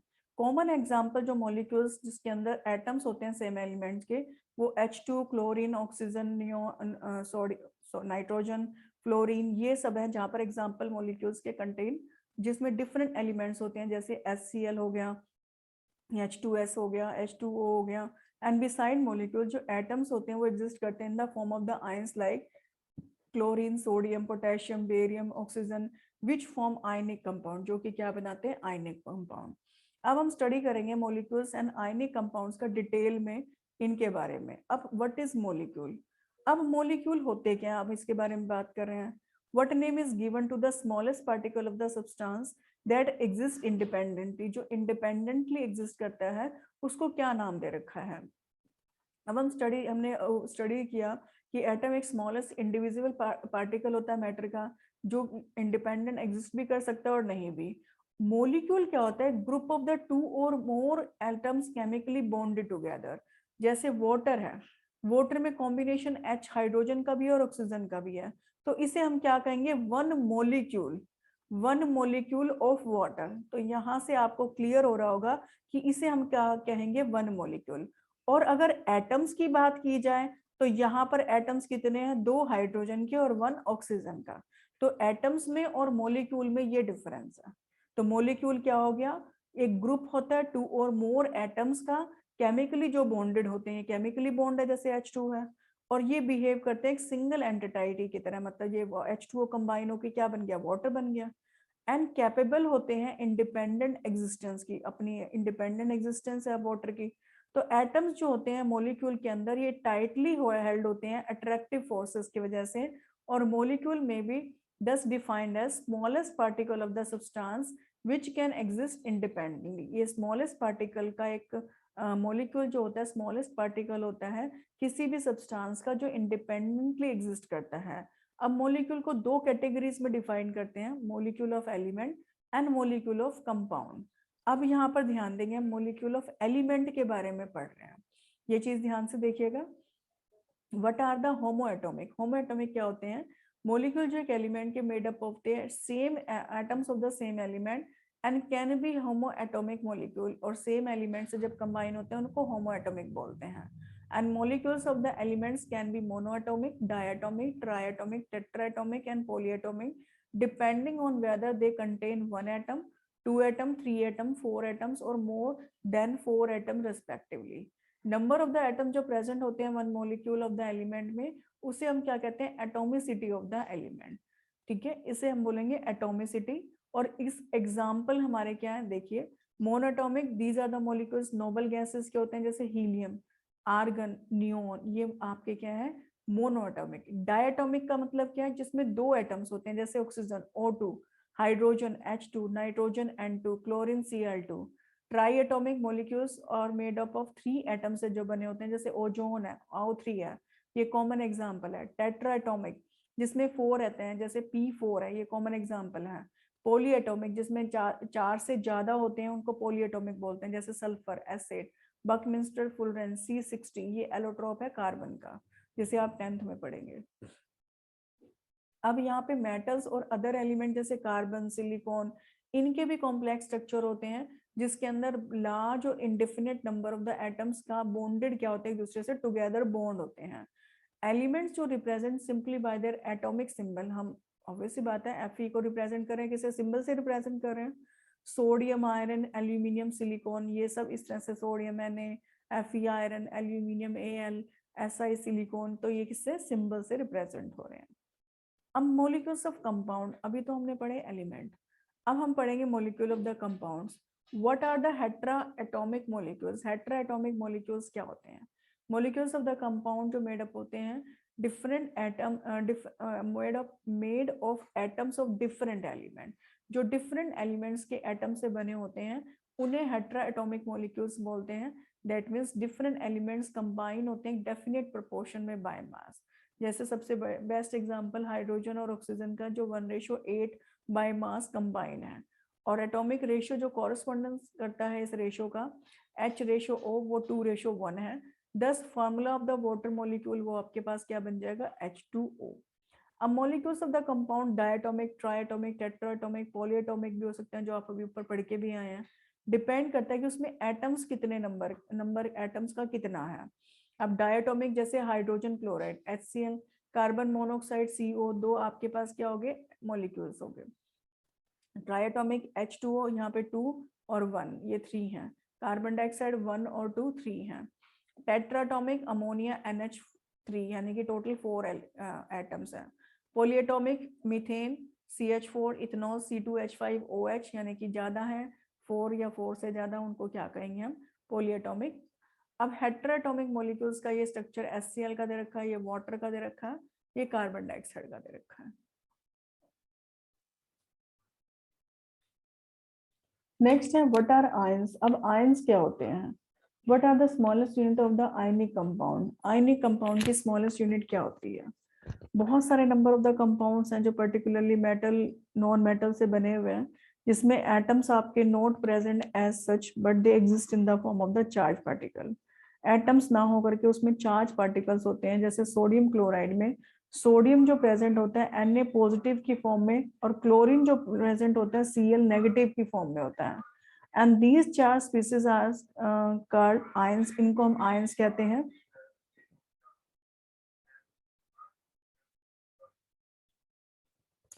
आयन में 10 में बी डिफाइंड एज एटम और the group of the atom जो कैरी करते हैं पॉजिटिव और नेगेटिव चार्जेस को। आयंस को देखेंगे दोबारा से एक बार। पर्टिकुलरली बहुत सारे कंपाउंड्स हैं जो मेटल और नॉन मेटल से बने हुए हैं, जिसमें आपके एटम्स जो होते हैं वो चार्ज पार्टिकल्स की फॉर्म में होते हैं। अब जैसे सोडियम क्लोराइड है, NaCl है, इसमें जो आपका सोडियम है वो Na पॉजिटिव की फॉर्म में और Cl माइनस नेगेटिव की फॉर्म में है। अब ये 4 स्पीसीज कोलेक्टिवली इनको कहते हैं आयंस। आयंस में भी 10 डिफाइंड एज एटम और the group of the atom जिसके अंदर पॉजिटिव और नेगेटिव चार्जेस होते हैं। अब आयंस कैरी करते हैं पॉजिटिव और नेगेटिव चार्ज, इनको कैटायंस कहते हैं। दोज वाले जिनमें नेगेटिव चार्ज होते हैं उनको एनायंस कहते हैं। जो सिंगल एटम से बने होते हैं मोनोएटॉमिक कहलाते हैं, और जो ज्यादा से बने होते हैं एक एटम से उनको पॉलीएटॉमिक आयंस बोलते हैं। कैटायंस जैसे Na positive, potassium K positive, calcium Ca2 positive, ammonium NH4 positive, chlorine bromine Br minus, NO nitrate NO3 minus, SO4 2 minus, ये 2 माइनस इस तरह से ये साइन आपको दिखाई दे रहे हैं, यहाँ प्लस का साइन है या माइनस का साइन है। ये माइनस के साइन ये क्या कहलाते हैं एनायंस, और ये पॉजिटिव साइंस क्या कहलाते हैं कैटायंस। तो ये इनके बारे में हम बात करते हैं। अब मोलिकुलर कंपाउंड्स और आयनिक कंपाउंड्स, इसमें हम देखते हैं। इससे पहले हमें एक टेबल जाननी होती है। उस टेबल को अगर आप जान लेंगे तो ज़्यादा आपके लिए अच्छा रहेगा कि ये हम कैसे कैलकुलेट करते हैं। तो ये पहले बार इस टॉपिक को ले लेते हैं, फिर फार्मूला के लिए हम यूज करेंगे उस टेबल को। मोलिकुलर कंपाउंड्स और आयनिक कंपाउंड्स। मोलिकुलर कंपाउंड्स का मतलब क्या है? ये कंपाउंड्स इंडिविजुअल मोलिक्यूल्स के होते हैं, जैसे carbon dioxide, water, glucose, sugar, ethyl alcohol, ये कॉमन एग्जाम्पल हैं।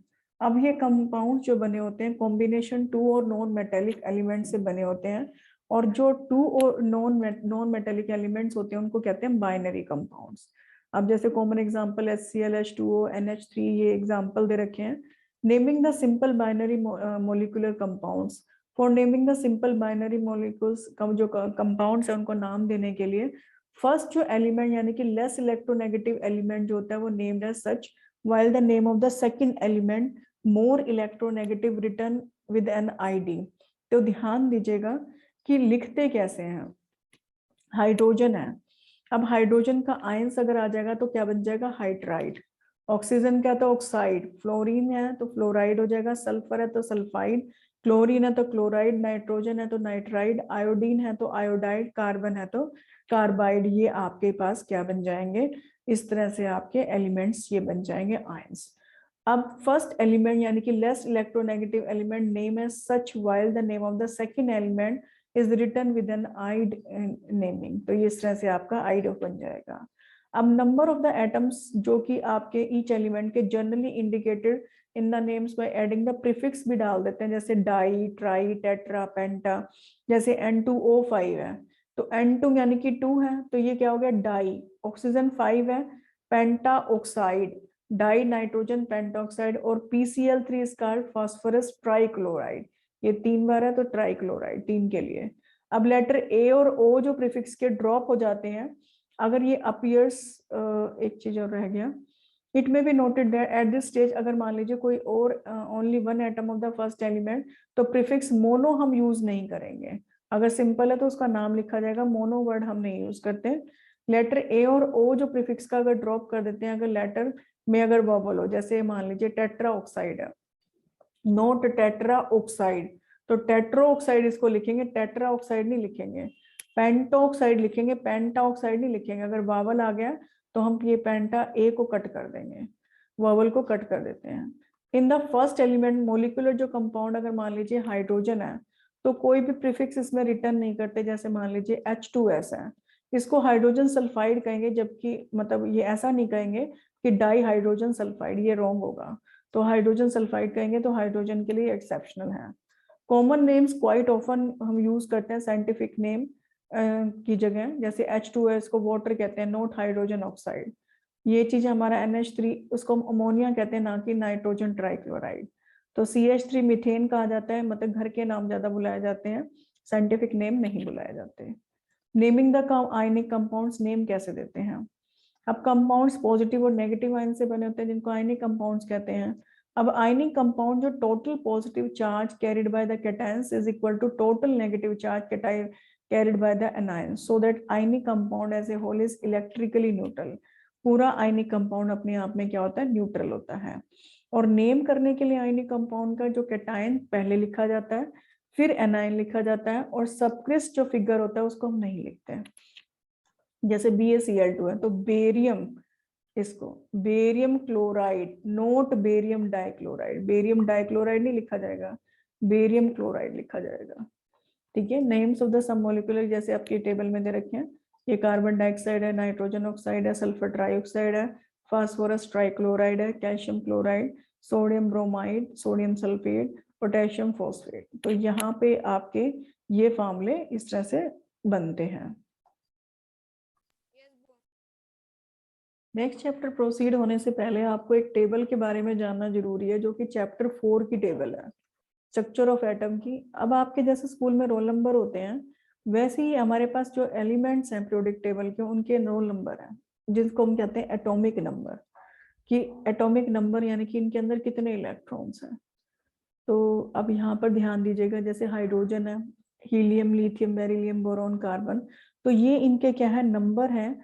और यहाँ पर अभी 9th स्टैंडर्ड में आपका 20 तक लेकर 20 तक ही आपके एलिमेंट्स का जो एटॉमिक नंबर है इतने ही यूज करे गए हैं। आपने इस टेबल को अच्छी तरीके से लर्न करना है और समझना है, और ये बिल्कुल टिप्स पर होनी चाहिए आपके टेबल अंडरस्टैंड करने के लिए। अब जैसे इन्हीं एटॉमिक नंबर के अकॉर्डिंग हमारे शेल्स बनाए गए हैं, जिसमें शेल्स के अंदर ये अरेंजमेंट होता है आपका इलेक्ट्रॉन्स का। KLMN के नाम से है। फर्स्ट की K की कैपेसिटी होती है 2 इलेक्ट्रॉन्स आने की, L की कैपेसिटी आपकी 8 की होती है, M की कैपेसिटी यहाँ पर आपकी 18 की कैपेसिटी होती है, और N की भी कैपेसिटी यहाँ पर 18 की दे रखी है। तो यहाँ पर हम बात करेंगे, तो जैसे हम यहाँ पर बात करते हैं इनकी कैपेसिटी को लेते हुए, तो हमने जैसे हाइड्रोजन है, हाइड्रोजन का कितना होता है? नंबर ऑफ एलिमेंट 1 होता है, तो फर्स्ट शेल के अंदर ये कम यहाँ पर आता है। अब इस चीज में यहाँ पर देखिए इसकी कैपेसिटी तो क्या थी? 2 की, यहाँ पर मैक्सिमम 2 आ सकते हैं। तो यहाँ पर ये हो सकता है कि 1 एटम लूज कर जाए या 1 एटम को गेन कर ले, या तो इसको बिल्कुल निकाल दे अपने से, और या फिर एक एटम और गेन कर ले। तो दैट मीन्स इसकी वैलेंसी जो होगी वो क्या होगी? 1 हो जाएगी। अब हीलियम है, हीलियम के पास आपके कितने हैं? 2 है। अब 2 एटम्स जो यहाँ पर है, इस शेल में अंदर 2 कैपेसिटी है, तो यहाँ पर भी इलेक्ट्रॉनिक कॉन्फ़िगरेशन क्या है? 2। तो इस 2 इलेक्ट्रॉन्स को क्या कर सकता है? ये लूज कर सकता है, तो इसकी वैलेंसी क्या हो जाएगी? 2, यहाँ पर लूज करेगा। नेक्स्ट लिथियम है, 3 होता है, तो 2, ये तो कंप्लीट हो गया शेल। नेक्स्ट 1 के नेक्स्ट शेल के अंदर 8 आ सकते हैं, तो यहाँ पर कितना है? 1। तो टोटल इसके कंप्लीट हो गए, 3 हो गए। अब यहाँ पर इसकी वैलेंसी, ये जो 1 है इसको लूज कर सकता है, और इसकी वैलेंसी क्या हो जाएगी? 1 हो जाएगी। नेक्स्ट बेरियम के अंदर 4 है, तो 2 यहाँ पर और 2 यहाँ पर 4 हो जाएगा, और इस 2 को, लास्ट वाले 2 को ये लूज कर सकता है, तो इसकी वैलेंसी क्या हो जाएगी? 3। सेम इसी तरह से बोरॉन की 5 नंबर है, 2 और 3, तो यहाँ पे 2 और 3 से इसकी वैलेंसी क्या हो जाएगी? 3। अब कार्बन की नंबर 6 है, 2 और 4, तो यहाँ पे 4, तो ये 4 क्या करता है? शेयर करता है, क्योंकि 4 को ना तो लूज करना इतना आसान है और ना ही 4 को गेन करना आसान है। तो ये एक एक्सेप्शनल है, और ये क्या करता है? 4 को शेयर करता है। शेयर के बारे में हम 10th क्लास में पढ़ेंगे। अब नेक्स्ट जो नाइट्रोजन है 2 और 5। अब यहाँ पर ध्यान से देखिएगा कि 5 आते ही यहाँ पर जो वैलेंसी है, 5 को लूज करना बहुत मुश्किल है, बजाय 3 को गेन करना। तो ये क्या करेगा? 3 को गेन करके अपने ऑक्टेट को कंप्लीट कर लेगा। इसको हम शेल को बोलते हैं ऑक्टेट, यानी कि 2 और 8 बना लेगा। प्लस करेगा 3, तो क्या बन जाएंगे? 8 बन जाएंगे। सेम इसी तरह से नेक्स्ट जो नंबर ऑक्सीजन के लिए 2 और 6 है, तो ये 2 और 6 में ये क्या करेगा? 2 को गेन करेगा और अपने ऑक्टेट को क्या कर लेगा? कंप्लीट कर लेगा। नेक्स्ट फ्लोरीन का 2 और 7 है, तो यहाँ पर इसको कंप्लीट करने के लिए 1 की जरूरत है, तो ये अब मेरे पास क्या हो जाएगा? ऑक्टेट कंप्लीट हो जाएगा, तो इसकी वैलेंसी क्या हो जाएगी? 1। तो यहाँ पर 3 वैलेंसी, यहाँ पे 2 वैलेंसी, यहाँ पर 1, तो ये इस तरह से वैलेंसी होगी। और नेक्स्ट नियोन में ये आपका ऑक्टेट कंप्लीट है, तो इसको लेना या देने की जरूरत नहीं है, तो इसकी वैलेंसी क्या होती है? 0। यहाँ पर भी इसकी वैलेंसी क्या हो जाती है, 0 हो जाती है, क्योंकि इसको गेन करने के लिए या लूज करने के लिए कोई जरूरत नहीं होती, तो इसकी वैलेंसी क्या हो जाएगी, 0। सेम इसी तरह से सोडियम है, तो ये थर्ड शेल शुरू हो जाता है M, और ये 11 नंबर है, तो 2 8 कंप्लीट होने के बाद 1 यहाँ पर आ जाएगा, और ये क्या कर सकता है, 1 को लूज कर सकता है। सेम मैग्नीशियम यहाँ पर 2 है, तो इसकी वैलेंसी क्या हो जाएगी, 2। एल्यूमिनियम है, इसकी वैलेंसी क्या हो जाएगी, 3। अब यहाँ पर सिलिकॉन है, इसकी वैलेंसी 4 हो जाएगी, ये भी शेयर करता है सिलिकॉन भी। और यहाँ पर फॉस्फोरस है, यहाँ पर 5 आते ही इसकी वैलेंसी क्या हो जाएगी, 3। यहाँ पर 6 आते ही इसकी वैलेंसी क्या हो जाएगी, 2। और क्लोरीन है तो 7 नंबर है, तो इसकी वैलेंसी क्या हो जाएगी, 1। और इसी तरह से जो आपके पास आर्गन है उसकी वैलेंसी क्या हो जाएगी, 0। तो ये यहाँ से इस तरह से इनकी वैलेंसी को आपने समझना है, और वैलेंसी को समझते हुए नेक्स्ट पोटेशियम है, पोटेशियम की वैलेंसी 1 हो जाएगी, क्योंकि इसका नंबर 2 8 8 और 1 आ जाता है। तो यहाँ पर ये 8 8 और फिर 18 आएगा, तो इसको यहाँ पर देखेंगे। और नेक्स्ट जो नंबर कैल्शियम में रखा है वो 2, इसकी वैलेंसी भी यहाँ पर क्या आ जाएगी, 1 आ जाएगी, -1 आएगी, और यहाँ पर -2। तो इसका मतलब क्या है कि ये क्या करेंगे, लूज कर रहे हैं, ठीक है, ये इनको क्या कर रहे हैं, लूज कर रहे हैं। तो यहाँ से आप ध्यान दीजिएगा, इनकी वैलेंसीज यहाँ पर भी दे रखी है कोरोस्पॉन्डिंगली, और हम इनके जो नंबर ऑफ इलेक्ट्रॉन्स है यहाँ पर इनको शेयर करेंगे। अब एटॉमिक मास और वैलेंसी की टेबल को अंडरस्टैंड करने के बाद मोलिकुलर मास और फॉर्मूला मास पर आते हैं। How can the mass of A molecule expressed on atomic unit scale, कैसे इसको एक्सप्रेस करते हैं हम मास को एक मोलिक्यूल के एटॉमिक यूनिट स्केल पर। अब मोलिकुलर मास है क्या, अब we know atomic mass of an element एक एवरेज रिलेटिव मास होता है अपने एटम का, जब इसको कंपेयर करते हैं C12 के एटम आइसोटॉप्स को, जिसको हम 12 यूनिट लेते हैं एटॉमिक मास स्केल पर।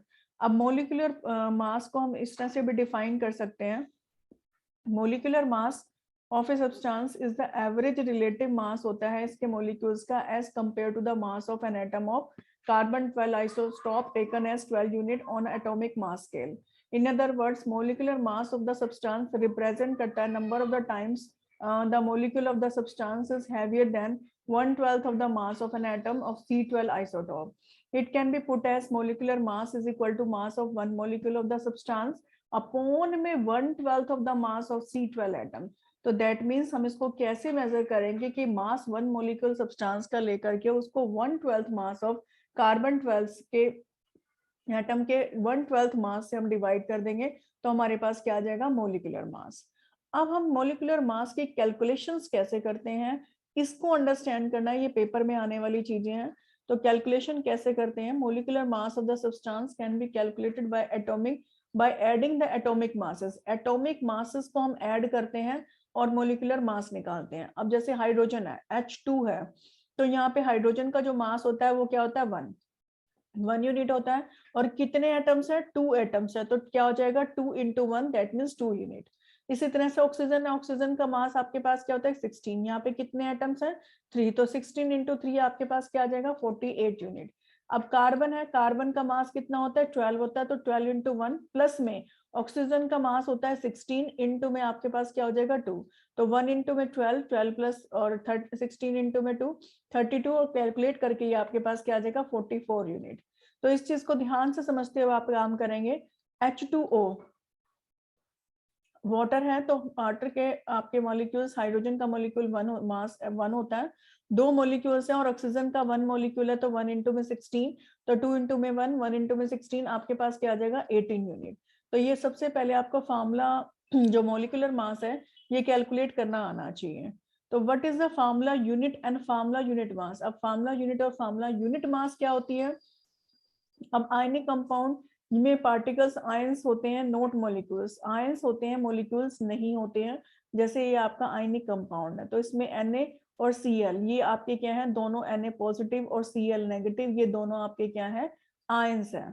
तो इनफैक्ट जो आयनिक क्रिस्टल होते हैं उनमें आयंस होते हैं अपोजिट चार्जेस के, और वो इस तरह से होते हैं कि हर एक पॉजिटिव चार्ज सराउंड है specific number of the negative ions है। जैसे आपका ये NaCl है, तो यहाँ पे भी नेगेटिव, यहाँ पे भी नेगेटिव, यहाँ पे भी नेगेटिव, यहाँ पे भी नेगेटिव, तो इस तरह से नेगेटिव आयन से ये सराउंड होता है। और ईच नेगेटिव आयन, जैसे ये नेगेटिव आयन है यहाँ पर, ये भी हर पॉजिटिव आयन से क्या होता है, सराउंडेड होता है। अब 10 इन आयनिक कंपाउंड में formula of the compound does not represent a molecule. तो फार्मूला किसी मॉलिक्यूल को रिप्रेजेंट नहीं करता, ये एक सिंपलेस्ट रेशियो जो डिफरेंट डिफरेंट आयंस होते हैं कंपाउंड के अंदर, उनके रेशियोज को रिप्रेजेंट करता है, और इसे हम क्या कहते हैं, formula unit of the ionic compound. अब जैसे ये इस फिगर में शो हो रहा है, और इन सब कंपाउंड में देयरफॉर हम do not use the term molecular mass, और इनमें हम मॉलिक्यूलर मास को यूज नहीं करते, हम यहाँ पे यूज करते हैं फार्मूला मास और formula unit mass instead of molecular mass. तो फार्मूला यूनिट मास एक आयनिक कंपाउंड का, हम उनके एटॉमिक मास जितने भी एटम्स हैं प्रेजेंट होते हैं जो फार्मूले में, उनको ऐड कर देते हैं और हम क्या निकाल लेते हैं, फार्मूला यूनिट मास। अब जैसे एक एग्जांपल ले लेते हैं, formula unit mass of the KCl। तो यहाँ से पोटेशियम का एटॉमिक मास आपके पास क्या होता है 39, और 1 है एटम तो 1 हो जाएगा, और क्लोरीन का आपके पास 35.5 होता है और 1 ही एटम है, तो कैलकुलेट करेंगे तो ये हमारे पास क्या आ जाएगा 74.5। नेक्स्ट आ जाइए पेज पर, एक पेज मिसिंग है यहाँ से। नेक्स्ट आ जाइए 132 पेज पर, यहाँ पर आपको सोल्ड क्वेश्चंस दे रखे हैं। कैलकुलेट करना है molecular masses of H2O2 Cl2 CO2 CH4 C2H6 C2H4 NH3। तो इनके मोलिकुलर मासेस आपने कैलकुलेट करने हैं। इनके मोलिकुलर मासेस को कैलकुलेट करने के लिए पहले H2 पर आ जाइए। H2 आपके पास क्या है, यहाँ पर हाइड्रोजन का मास कितना होता है, एटॉमिक मास 2 इंटू 2 किसको लिखा हुआ है, ये H2, यानी कि कितने एटम्स है, 2 एटम्स हैं, तो ये 2 into atomic mass of the hydrogen, 2 into 1 आपके पास क्या आ जाएगा 2 unit. O2 molecular mass 2 into में atomic mass of the oxygen, 2 into में 16 32 यूनिट आ जाएगा। Cl2 2 इंटू में atomic mass of chlorine, 2 into में 35.5 यानी कि 71 आ जाएगा। Carbon dioxide molecular mass CO2 atomic mass of C, पहले सबसे पहले C, फिर यहाँ लिखोगे 2 इंटू में एटॉमिक मास ऑफ ऑक्सीजन, तो कार्बन का कितना होता है 12 इंटू 1 और ऑक्सीजन का 2 इंटू 16, टोटल आपके पास क्या हो जाएगा 44। CH4 का करेंगे तो C प्लस में 4 इंटू में H, इस तरह से लिखेंगे 12 इंटू में 4 इंटू में 1, तो ये 16 यूनिट आ जाएगा। C2H2 यानी कि 2C प्लस में 6H, तो ये इस तरह से लिखेंगे तो 2 इंटू में 12 प्लस में 6 इंटू में 1 30 यूनिट्स। C2H4 2C प्लस में 4H, तो 2 इंटू में 12 24 यूनिट प्लस में 4 इंटू में 1 28 यूनिट टोटल आ जाएगा। यहाँ पर N प्लस में 3 इंटू में H, यानी कि N का एटॉमिक मास कितना होता है 14, और 3 इंटू में 1 14 प्लस में 3U। आपके पास कई बच्चे कहते हैं कि हमें एटॉमिक मास पता कैसे चलेगा, जो आप एटॉमिक नंबर की टेबल आप याद करेंगे उसमें ऑलमोस्ट जो डबल होता है एटॉमिक मास, हम एटॉमिक नंबर का डबल कर देते हैं, लेकिन कुछ केसेस में जैसे आपका 17 है क्लोरीन का, तो 17 ना बनकर उसका 34 ना बन के 35.5 होता है। तो ये जितनी आप प्रैक्टिस करेंगे उस प्रैक्टिस से आपका एटॉमिक मास हो आपको याद हो जाएगा, और कई बार ये पेपर में ही आपको गिवन होता है। तो ये क्वेश्चन जरूर आते हैं पेपर में, अच्छी तरह से आपको समझ के करने हैं। नेक्स्ट क्वेश्चन पर आ जाइए। Calculate the formula unit mass of जेडानो zinc oxide, sodium oxide, potassium carbonate, इसका आपने ये फार्मूला यूनिट मास निकालना है। इनके एटॉमिक मास जिंक का दे रखा है, सोडियम का दे रखा है, पोटेशियम का दे रखा है, कार्बन का दे रखा है और ऑक्सीजन का गिवन है। तो सबसे पहले जेडानो का निकाल रहे हैं, तो Zn प्लस में O दोनों का 1 यूनिट ही है, तो आपके पास एटॉमिक मास Zn का कितना होता है 65 गिवन है। Atomic mass of the oxygen 16, calculate करेंगे 81 यूनिट आ जाएगा। Na2O, तो दैट मींस 2Na प्लस में O, तो 2 atomic mass of the sodium, 2 into में 23 इसका एटॉमिक मास दे रखा गिवन है सोडियम का, और यहाँ पे ऑक्सीजन का कितना होता है 16, कैलकुलेट करेंगे 62 यूनिट आ जाएगा आपके पास। अब 2K2 यानी कि 2K प्लस में C प्लस में 3O, ये इस तरह से 2 इंटू में atomic mass of potassium, atomic mass of carbon plus में 3 इंटू में एटॉमिक मास ऑफ ऑक्सीजन।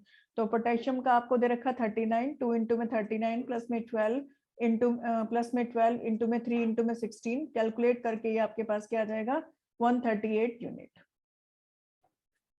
अब क्वेश्चन आपके पास था CuSO4 इंटू में 25H2O, तो यहाँ से इसको क्या atomic mass unit of the copper एक दे रखा है, कॉपर का एक ही एटम है। Atomic mass unit of the sulphur भी आपके पास एक है, अब यहाँ से ऑक्सीजन को देखिए, ये 4 हो गया और ये 5 जो है इस ऑक्सीजन इस के साथ भी मल्टीप्लाई हो रहा है, तो 5 इंटू 5+4 कितने हो जाएंगे, 9 atomic mass of the oxygen.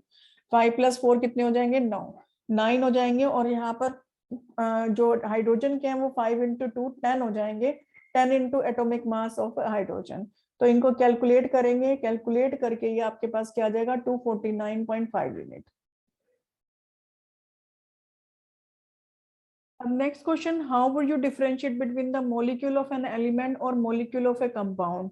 अब मॉलिक्यूल जो एलिमेंट का होता है वो होमो एटोमिक होता है, उसमें आपके क्या होते हैं, सेम ही एलिमेंट होते हैं, जैसे S8 हो गया, O2 हो गया, तो ये किसका कहलाएगा, मॉलिक्यूल ऑफ एन एलिमेंट। अब मॉलिक्यूल कंपाउंड का हेटेरो एटोमिक होता है, उसमें वो atoms more than one element होते हैं। जैसे आपके पास molecule of a compound water है, तो वाटर में आपके क्या, ये हेटेरोएटॉमिक हो गया, तो वन मॉलिक्यूल ये कंपाउंड का आपके पास फाउंड होगा। Calculate the atomicity of BaCO3 AlOH3 thrice ozone O3। तो एटोमिसिटी इनकी बतानी है, तो एटोमिसिटी का मतलब ही आपके पास क्या है कि यहाँ से कितने एटम्स हैं वो बताने हैं। तो बेरियम का यहाँ पर 1 है, कार्बन का 1 है और ऑक्सीजन के 3 है, तो टोटल 3 + 1 4, 4 + 1 कितने आ गए, 5। अब AlOH थ्राइस, तो एल्यूमिनियम का यहाँ पर 1 है, O को 3 से मल्टीप्लाई किया हुआ तो ये भी 3, और H को भी 3 से मल्टीप्लाई किया हुआ तो 3। तो ये आपके पास 3 + 3 कितने हो गए, 6, और 6 + 1 कितने हो गए, 7। ये इस तरह से कैलकुलेट करना है कि ये 3 इसके साथ भी मल्टीप्लाई हो रहा है, ये 3 इसके साथ भी मल्टीप्लाई हो रहा है, और यहाँ मल्टीप्लाई नहीं कर देना आपने, प्लस करना है इनको एटम्स को। अब एटोमिसिटी ओजोन की O3 का कितना है, 3 एटम्स है यहाँ पर। Hope it is clear.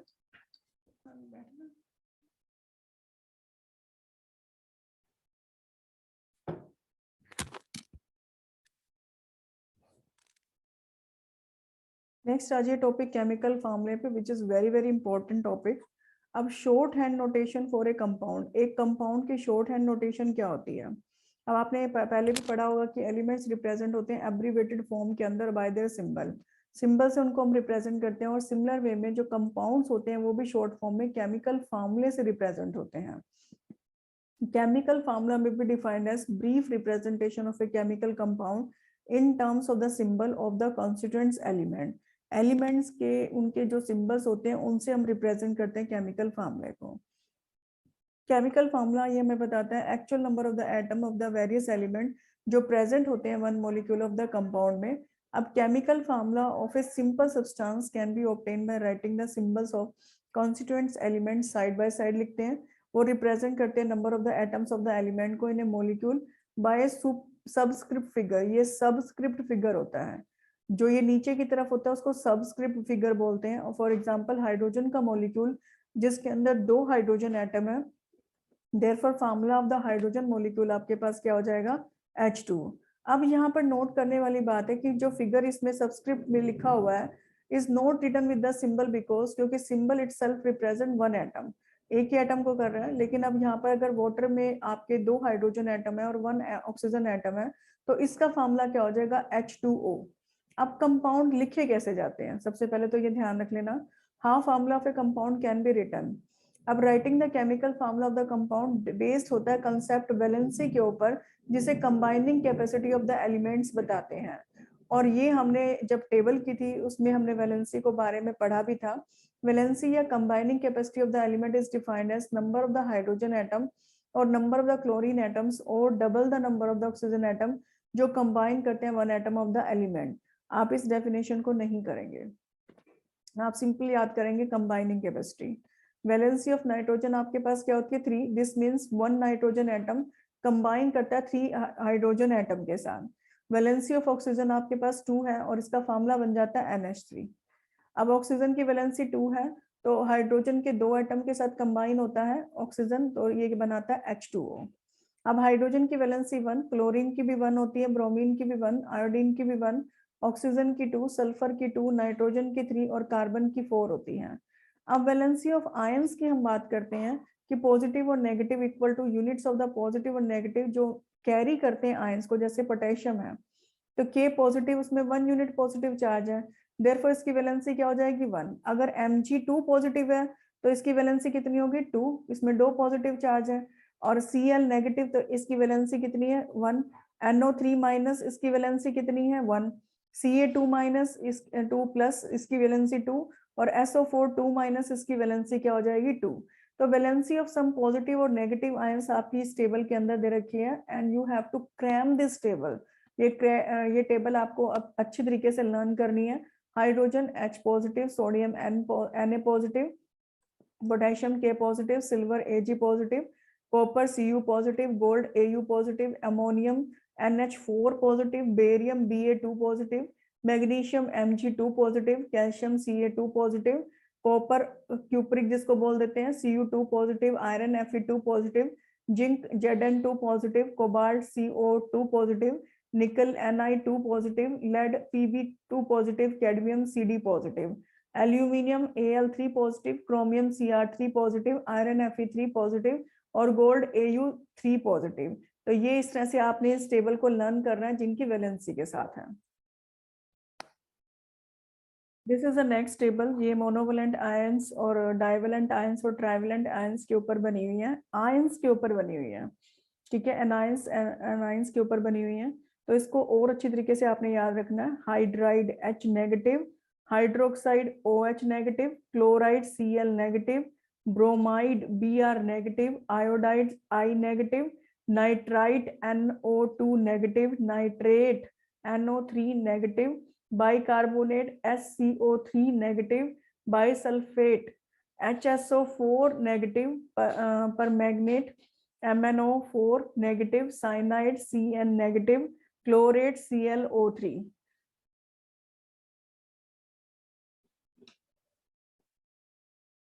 Next आ जाइए डाइवैलेंट एनाइंस के ऊपर। अब carbonate CO3 2 negative, sulphide SO3 2 negative, sulphate SO4 2 negative, sulphide S2 negative, oxide O2 negative, manganate MnO4 2 negative, oxalate C2O4 2 negative, chromate CrO4 2 negative, dichromate Cr2O7 2 negative, thiosulphate S2O3 2 negative, zincate ZnO2 2 negative. Next आ जाइए trivalent anions के ऊपर। Phosphate PO4 3 negative, borate BO3 3 negative, arsenate AsO4 3 negative, nitride N3 negative, phosphide P3 negative, ferricyanide FeCN6 3 negative, और tetravalent anions ferrocyanide है FeCN6 और 4 negative. इनको थोड़ा सा ध्यान से करेंगे, ये फेरिसाइनाइड और फेरोसाइनाइड को। अब यहाँ पर जो रोमन नंबर्स ब्रैकेट्स के अंदर जो गिवन है, ये शो करते हैं वैलेंसी ऑफ द आयंस, जो ये इस तरह से ब्रैकेट के ऊपर है। Some elements are capable of exhibiting more than one valency in their compound. कईयों की एक से ज्यादा भी होती है, जैसे आयरन है तो उन्हें वेरिएबल वैलेंसी कहते हैं। आयरन की Fe2 पॉजिटिव और Fe3 पॉजिटिव भी हो सकती है। गोल्ड की Au पॉजिटिव और Au3 पॉजिटिव होती है। फॉस्फोरस की 3 और 5 होती है, और सल्फर की 2 और 4 ये कॉमन है। अब आपको केमिकल फार्मूला लिखना कैसे है, तो पहले वर्ड्स में ना बता करके मैं सिंपल इसको एक मोलिकुलर फार्मूले को सिंबल्स में बता रही हूँ। अब यहाँ पर ध्यान दीजिएगा। हाइड्रोजन की वैलेंसी 1 होती है, इसको नीचे लिखा। ऑक्सीजन की वैलेंसी 2 होती है, इसको नीचे लिखा। और इन दोनों को इस तरह से क्रॉस कर दिया। क्रॉस इन द सेंस कि H के पास तो 2 चला गया, और O के पास क्या चला गया 1 चला गया। तो H के पास जब 2 शिफ्ट हो जाएगा तो फॉर्मूला बन जाएगा H2O। O के पास क्या आया 1। अब इसी तरह से नाइट्रोजन की 3 होती है और हाइड्रोजन की 1 होती है वैलेंसी। इन्हें क्रॉस मल्टीप्ली इस तरह से कर देंगे कि N के पास 1 चला गया और H के पास 3, और फॉर्मूला बन गया NH3। सेम इसी तरह से नेक्स्ट आ जाइए। C की वैलेंसी, कार्बन की वैलेंसी आपके पास 4 होती है, हाइड्रोजन की 1 होती है, क्रॉस कर देंगे तो ये CH4 फॉर्मूला बन जाएगा। कार्बन की आपके पास कार्बन की वैलेंसी आपके पास 4 होती है, इसको ध्यान से देखिएगा, और ऑक्सीजन की वैलेंसी 2 होती है। अब यहाँ से इसको कट करके ये 2 और 1 बन गया। अब 2 और 1 बनकर इनको क्या कर देंगे क्रॉस, तो C के पास 1 पहुंच गया और ऑक्सीजन के पास 2 पहुंच गया, और फार्मूला बन गया CO2। तो वैलेंसी यहाँ पर 4 ही है और 2 भी है, तो ये कट रहे हैं तो इनको काट दिया गया है। कार्बन की वैलेंसी 4, क्लोरीन की वैलेंसी 1, क्रॉस करा तो क्या बन गया CCl4। अब आयनिक कंपाउंड की अगर हम देखेंगे तो क्या बनेगी, सोडियम की हमारे पास वैलेंसी क्या है 1, बेरियम की 1 है, क्रॉस किया तो NaBr बन गया। अब कैल्शियम की वैलेंसी 2 और क्लोरीन की वैलेंसी 1, क्रॉस किया तो CaCl2 बन गया। अब कैल्शियम फॉस्फेट Ca की वैलेंसी, क्लोरीन की वैलेंसी आपके पास 2, PO4 फॉस्फेट की वैलेंसी 3 होती है, तो क्रॉस करेंगे तो Ca3 और PO4 ट्वाइस, इस ब्रैकेट के बाहर 2 लग जाएगा, जो कि 2 P से भी मल्टीप्लाई हो रहा है, O से भी मल्टीप्लाई हो रहा है। MgSO4 मैग्नीशियम की वैलेंसी 2, सल्फेट की वैलेंसी 2, क्रॉस करेंगे और ये आपस में कट जाएंगे तो 1 1, तो ये आपके पास क्या आ जाएगा MgSO4। तो ये इस तरह से आपके केमिकल फॉर्मूले बनेंगे एंड आपने इनकी प्रैक्टिस करनी है अच्छी तरीके से। इसी तरह से अमोनियम सल्फेट है, अमोनियम की वैलेंसी 1, सल्फेट की 2, क्रॉस किया तो NH4 ट्वाइस SO4 इस तरह से बना। इसी तरह से आपकी सिल्वर की वैलेंसी 1, क्रोमेट की वैलेंसी 2, क्रॉस करेंगे तो Ag2CrO4, कैल्शियम की वैलेंसी 2 और साइनाइड की वैलेंसी 1, तो CaCN2 ट्वाइस, CN2 ट्वाइस बनेगा। सोडियम की वैलेंसी 1, ऑक्जेलेट की वैलेंसी 2, तो Na2C2O4 इस तरह से फार्मूला बन जाएगा। आयरन सल्फेट, आयरन की वैलेंसी 3, सल्फेट की 2, तो Fe2SO4 थ्राइस बन जाएगा। अमोनियम डाइक्रोमेट, अमोनियम की वैलेंसी 1, क्रोमेट Cr2O7, इसकी वैलेंसी आपके पास 2 है, क्रॉस करेंगे तो NH4 twice, chromate Cr2O7। Barium की वैलेंसी 2 और SO4 सल्फेट की वैलेंसी 2, कट के आपस में 1, यानी कि BaSO4 ही आ जाएगा। कैडमियम सल्फाइड, कैडमियम की वैलेंसी 2, सल्फाइड की वैलेंसी 2, कट गए आपस में 1 1, तो CDS आ जाएगा। अब सिंबल समझने के बाद इसको थ्योरी में आप देख लीजिए। In case of simple molecular compound which are made up of the 2 elements, उन्हें बाइनरी कंपाउंड्स कहते हैं, और symbol of the 2 elements written side by side और द रेस्पेक्टिव वैलेंसी रिटन, उनके नीचे लिखेंगे वैलेंसीज को। और in case of simple ionic compound, formula of the cations written first लिखा जाएगा, फिर एनाइन का लिखा जाएगा और उनकी वैलेंसी दोनों की नीचे लिखी जाएंगी। अब आयनिक कंपाउंड्स फार्मूले जो पॉलीएटॉमिक आपके आयंस के होते हैं वो ब्रैकेट में लिखे जाएंगे और वैलेंसी भी उनकी नीचे लिखी जाएंगी। और in case of the above cases, अगर कॉमन फैक्टर है उनके बीच में तो वैलेंसी का जैसे डिवाइड हो जाएगा कॉमन फैक्टर से, फिर उसको हम क्रिस क्रॉस अप्लाई कर देंगे ताकि ये लोअर राइट पर right hand side of the symbol subscript figure में लिखा जाए। However, one appearing on the lower right hand side of the symbol is omitted, one को हटा देते हैं। जैसे ये H2O था तो H की वैलेंसी 1, तो यहाँ पे H2O1 ना लिख करके H2O लिखा गया है, तो 1 ओमिट कर देते हैं। तो इस तरह से ये साइंस और फार्मूले आपके यहाँ पर लिखे जाएंगे।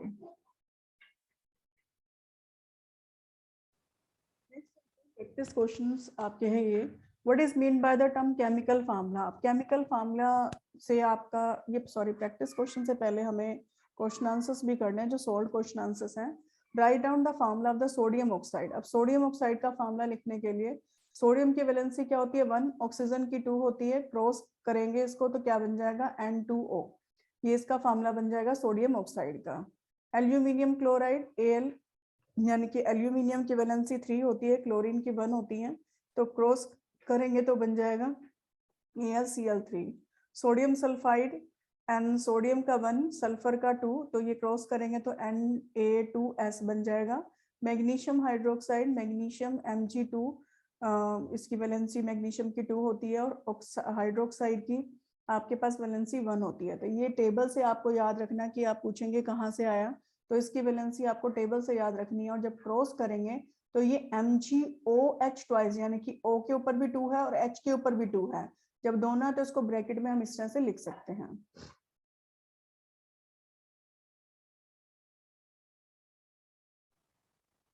नेक्स्ट आ जाइए क्वेश्चन पर। Right the name of the compound represented by the following formula.